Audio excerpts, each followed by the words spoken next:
Why are atheists bad at starting businesses? Because atheism is a non-profit organization. How do you get rich in ancient Greece? Step 1, become an oracle. Step 2, profit. An old hymn that I really enjoy and which seems to me to be an appropriate for our study of end times prophecies is God of the Ages. Please sing along with us.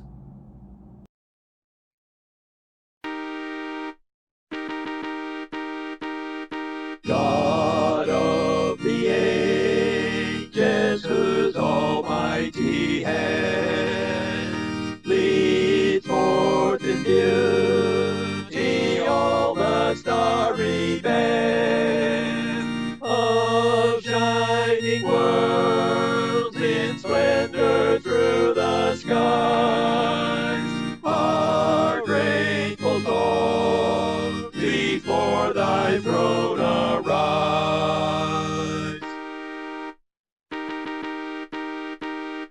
Thy love divine hath led us in the past. In this free land with thee our lot is cast. Be thou our ruler, guardian, guide, and stay. Thy word our law, thy paths our chosen way.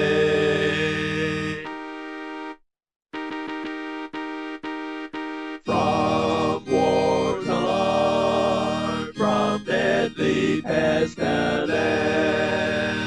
be thy strong arm our ever sure defense. Thy true religion in our hearts increase. Thy bounteous goodness nourish us in peace. Refresh thy people on their toilsome way. Lead us from night to never-ending day. Fill all our lives with love and grace divine, and glory, Lord, and praise be ever thine. This song was originally written in 1876 to help celebrate the 100th anniversary of the signing of the Declaration of Independence. I can easily see that theme in this hymn, but I can't help but also see connections to the end times and our march into the New Jerusalem. The first verse is celebrating God's creation of the starry universe, but I also see a connection to Daniel 12, verses 2 and 3. Multitudes who sleep in the dust of the earth will awake, some to everlasting life, others to shame and everlasting contempt. Those who are wise will shine like the brightness of the heavens, and those who lead many to righteousness like the stars forever and ever. Part of the second verse says, Be thou our ruler, guardian, guide, and stay. Thy word our law, thy paths our chosen way. As the song was originally written, it claims this as a path for our country to follow.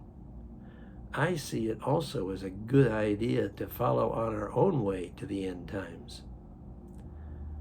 The third verse calls on God to protect our country, but we also need it as individuals. The fourth verse, calling on God to lead us from night to never-ending day, is a reference to the New Jerusalem, where we are told that there will be no need for sun or moon, since the Lord will be our light. The story about Isaiah's call to be a prophet is stirring. Darren and I wanted to see it. Here is the video of his encounter. Whom shall I send? And who will go for us? Here Here am I. Send me. I had a similar encounter when I was a teen. My dad was a preacher, and that Sunday the scripture he was reading included Isaiah 6, verse 8. Then I heard a voice of the Lord saying, "Whom shall I send, and who will go for us?" And I said, "Here am I, send me." For some reason, I had my Bible open that day and was reading along with him. As we got to that verse, I had a somewhat mystical experience. It was like I was actually there, hearing the voice of God, asking the question, and it seemed like I was the one responding. I never forgot that experience, but I have to admit it was a long and broken road to get where I am today, actually attempting to fulfill that calling. Isaiah 2, verses 1 through 3. This is what Isaiah, son of Amoz, saw concerning Judah and Jerusalem. In the last days, the mountain of the Lord's temple will be established as the highest of the mountains. It will be exalted above the hills, and all nations will stream to it. Many peoples will come and say, "Come, let us go up to the mountain of the Lord, to the temple of the God of Jacob. He will teach us his ways so that we may walk in his paths." The law will go out from Zion, the word of the Lord from Jerusalem. This seems to me to be a clear indication that the temple will eventually be rebuilt. It remains to be seen whether that occurs before, during, or after the tribulation. Isaiah 2:12. The Lord Almighty has a day in store for all the proud and lofty, for all that is exalted, and they will be humbled. This may be the earliest reference to the day of the Lord. Several other prophets will also write about it. It does not necessarily refer to a single 24-hour period, but to a time when God's wrath and punishment will be poured out on all wickedness and bring ultimate victory and renewal to the faithful. We need to make sure we are on the faithful side of that equation when that time comes. Isaiah 24, 1 through 3. See, the Lord is going to lay waste the earth and devastate it. He will ruin its face and scatter its inhabitants. It will be the same for priest as for people, for the master as well as for the servant, for the mistress as for her servant, for seller as for buyer, for borrower as for lender, for debtor as for creditor. The earth will be completely laid waste and totally plundered. The Lord has spoken this word. Here are a couple of excerpts from David Guzik's commentary on this part of Isaiah. Isaiah invites us to look upon the scene of God's judgment. The principles revealed here apply universally to the judgment of the Lord, but the ultimate fulfillment of this will be in the ultimate period of judgment, the time of the Great Tribulation. That's in Matthew 24, verses 21 and 22. Which will immediately precede the second coming of Jesus Christ. And that's in Matthew 24, 29 and 30. As with the people, so with the priest.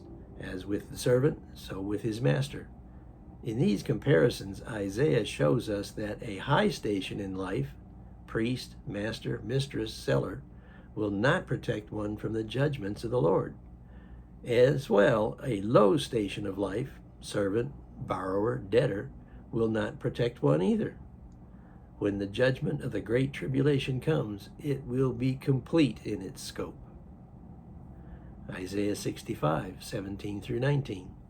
See, I will create new heavens and a new earth. The former things will not be remembered, nor will they come to mind.